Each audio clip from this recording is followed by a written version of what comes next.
वक्रतुंड महाकाय सूर्यकोटी समप्रभ निर्विघ्नं कुरु मे देव सर्वकार्येषु सर्वदा निर्विघ्नं कुरु मे देव सर्वकार्येषु सर्वदा। राजा परीक्षित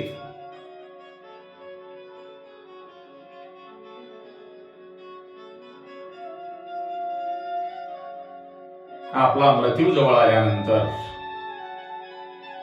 5 दिवस सुखदेवजी महाराज कथा सांगत आहेत आणि राजा परीक्षित ती कथा ऐकत 5 दिवसापासून एकाच आसनावर बसलेला आहे। राजा परीक्षितांनी अन्नाचा आणि जलाचा त्याग केलेला आहे।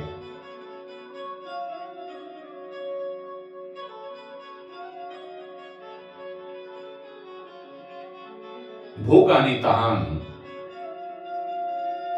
याचा राजा परीक्षिताला थोडा सुद्धा त्रास होत नाही।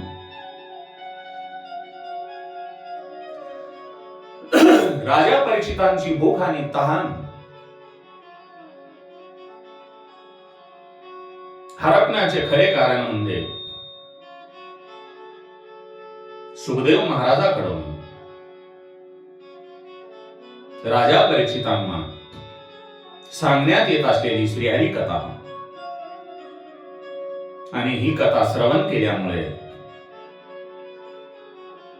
राजा परीक्षितांचे देहभान हरपलेले आहे। संसाराचे विस्मरण आणि परमात्म्याचे सतत स्मरण हीच खरी मनुष्य जन्माची मुक्ती आहे।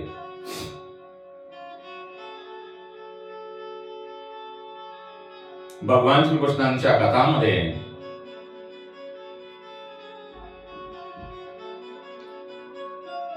सर्व रसांचा समन्वय आहे।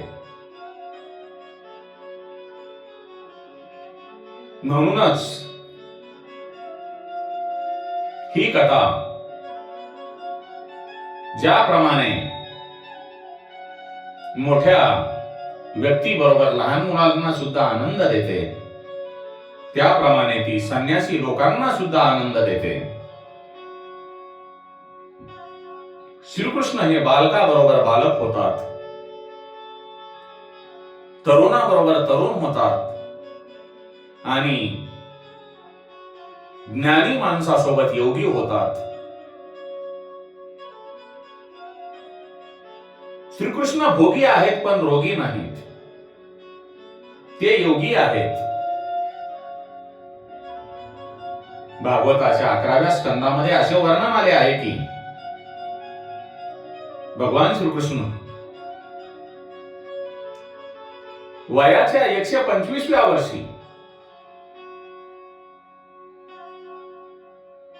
स्वधामाला गेले, पण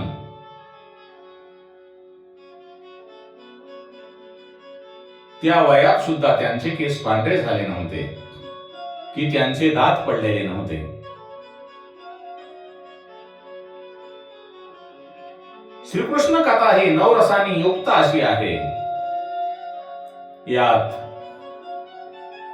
हास्यरस, वीररस, शृंगाररस आणि भयानक रसही आहे। भगवान श्रीकृष्णांचा 10वा रस म्हणजे प्रेमरस आणि या कथेमध्ये संपूर्ण ओतप्रेत भरलेला आहे। श्रीकृष्णांच्या बाललीलामध्ये हास्यरस आहे, रासलीलेमध्ये करुणा रस आहे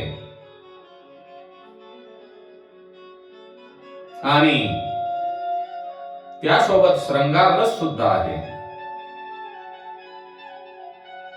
चाणूर, मुष्टिक, कंस यांना मारणारा श्रीकृष्ण पाहून वीररस तयार होतो. वीररसांची आठवण येते आणि या कथेमधल्या रस वैविध्यामुळे ही जी श्रीकृष्णांची कथा आहे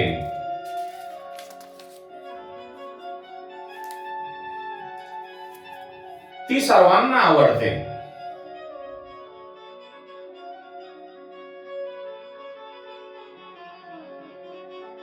भगवान श्रीकृष्णांच्या कथेचा,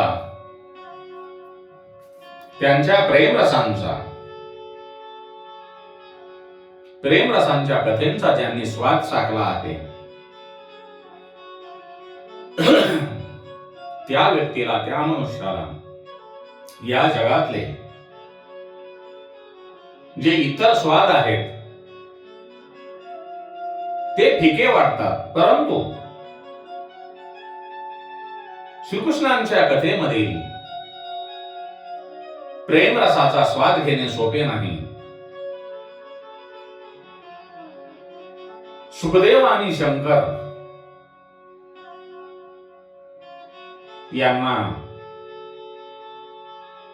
तो स्वाद जरी सहजासहजी साध्य झाला असला तरीही तो सामान्य माणसाला सहज साध्य होत नाही. संत मीराबाई म्हणते,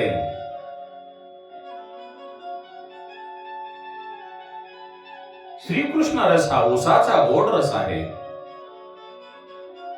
आणि बाकी सर्व रस हे कडुलिंबासारखे आहेत.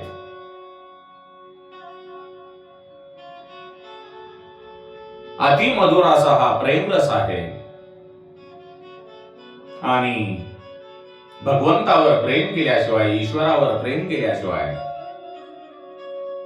ईश्वराचा साक्षात्कार होत नाही. कारण प्रेमरसामध्ये वासना नाही, विषमता नाही आणि स्वार्थही नाही.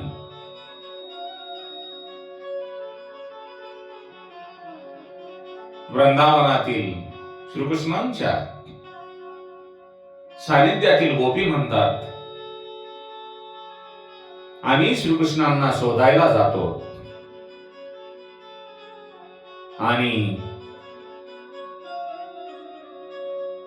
श्रीकृष्णच गोपी होऊन जातो. श्रीकृष्णाजवळ मीपळा नाही, अहंकार नाही.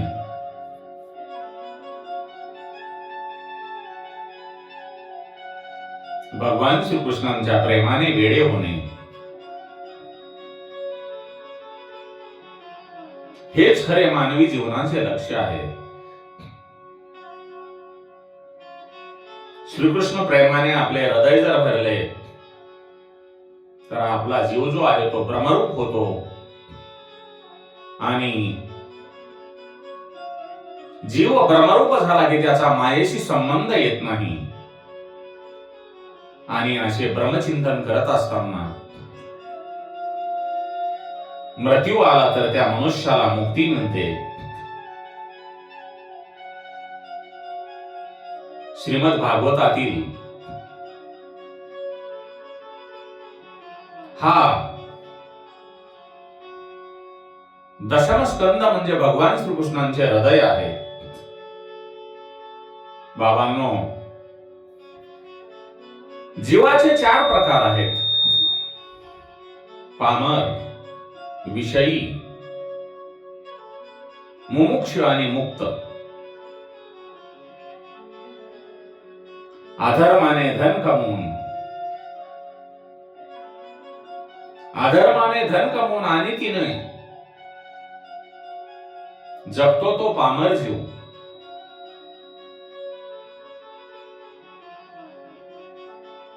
धर्माच्या योगाने इंद्रिय सुख भोगणारा तो विषयी जीव.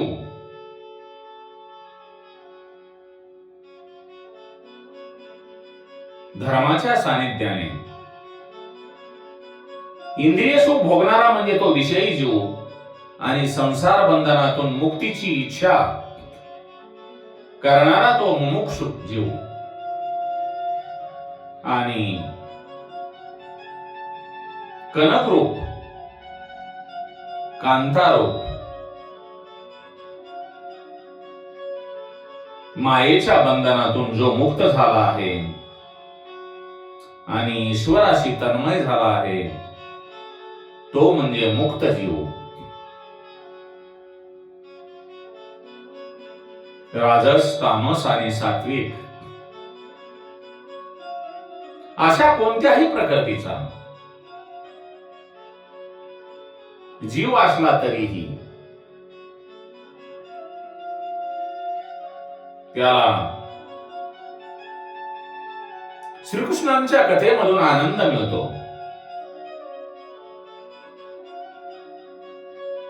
म्हणून दशम स्कंद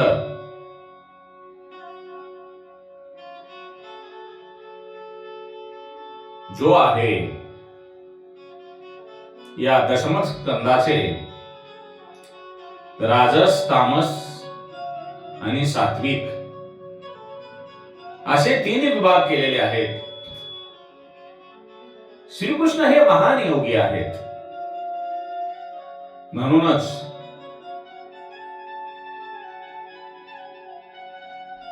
शुकदेवासारख्या योग्यांना त्यांच्या कथेमधून आनंद मिळतो. श्रीकृष्णांचा हास्य विनोद जो आहे तो अद्वितीय आहे. श्रृंगार रस मनोहर आहे. त्यांच्या वीर रसाचे ठिकठिकाणी वर्णनही आलेले असून भगवान श्रीकृष्ण हे परिपूर्ण असून ते माधुर्याने भरलेले आहेत.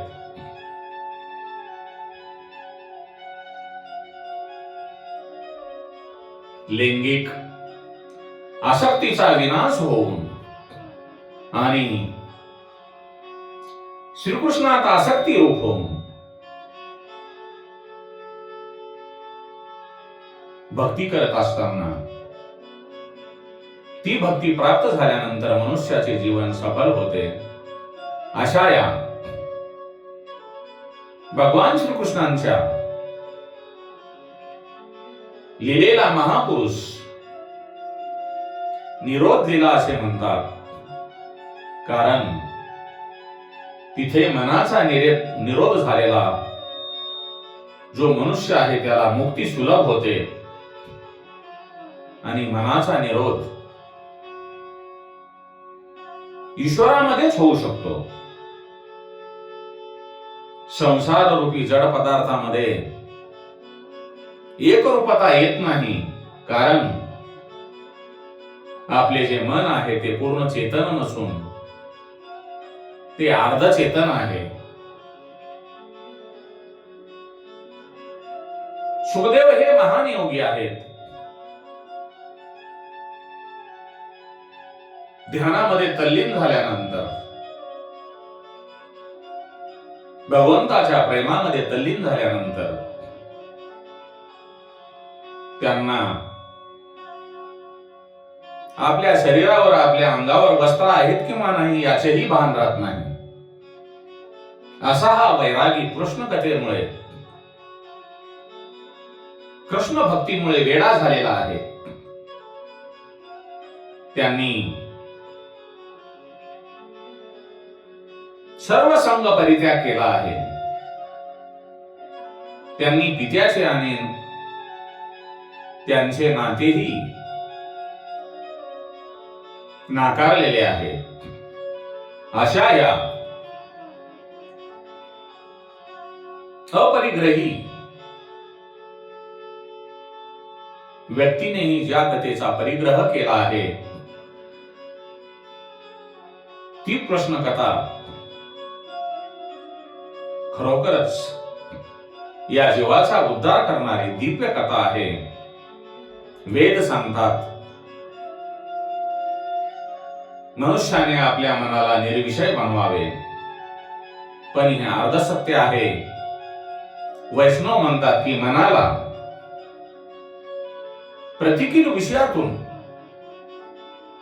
प्रतिकूल विषयातून काढून घेऊन अनुकूल विषयामध्ये जोडले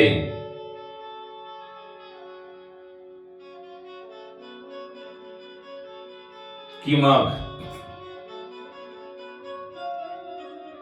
मनुष्य निर्विकार बनतो. वेदांती म्हणतात की आत्म्याला बंधन नाही, मग मुक्ती कशाची? त्यावर वैष्णव उत्तर देतात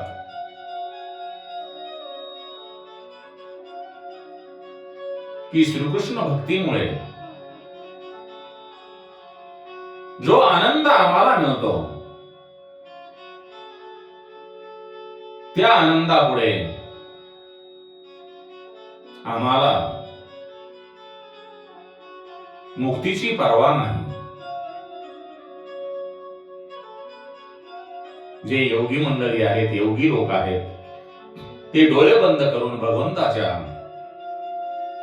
संकीर्तनामध्ये ध्यानस्थ असतात, समाधीमध्ये असतात, म्हणून त्यांचे मन स्थिर राहते. पण योगातून जागे झाल्यावर, डोळे उघडल्यावर त्यांचे मन सुद्धा चंचल होते.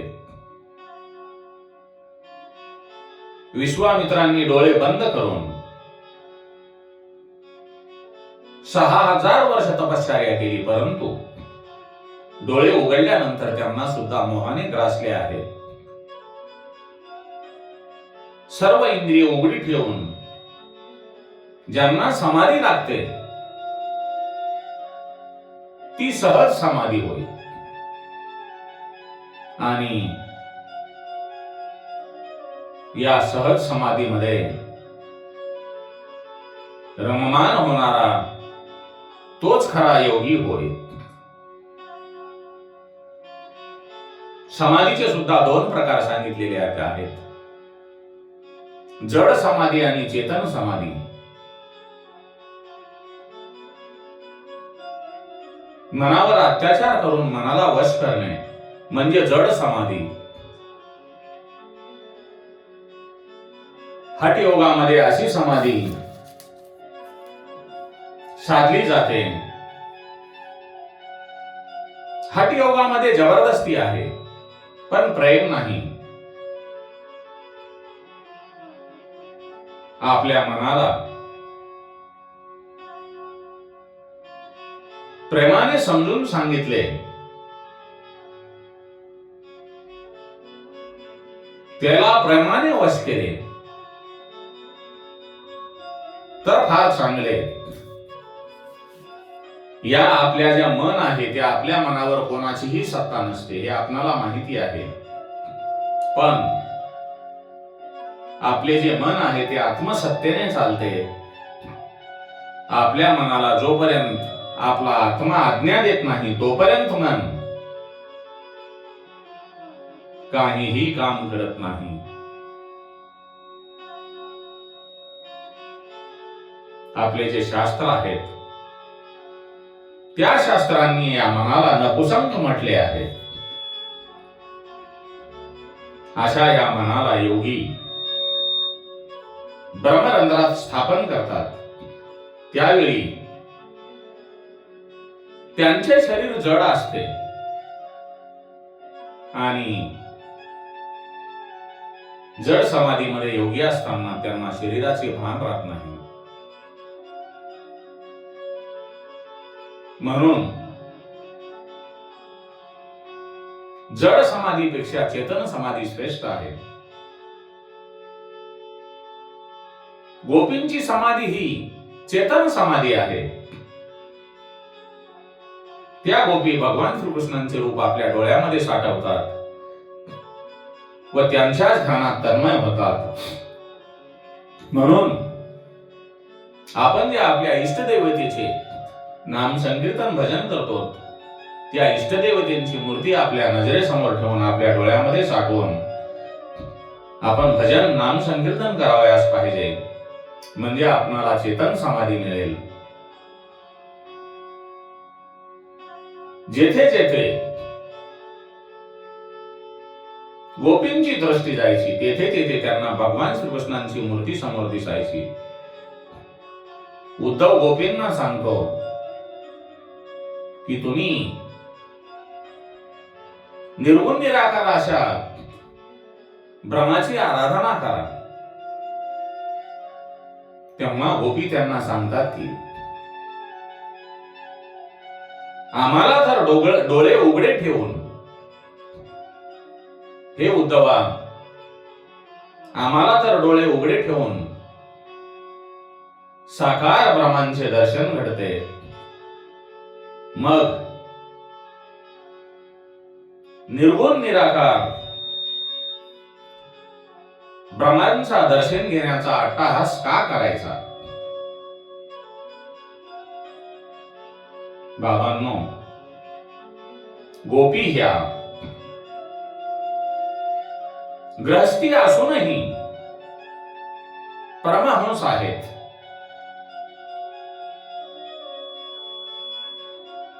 संसारामध्ये राहूनही त्या अलिप्त आहेत. म्हणून भगवंताचे भजन करत चला, भगवंताच्या चरणामध्ये लीन होण्याचा प्रयत्न करा.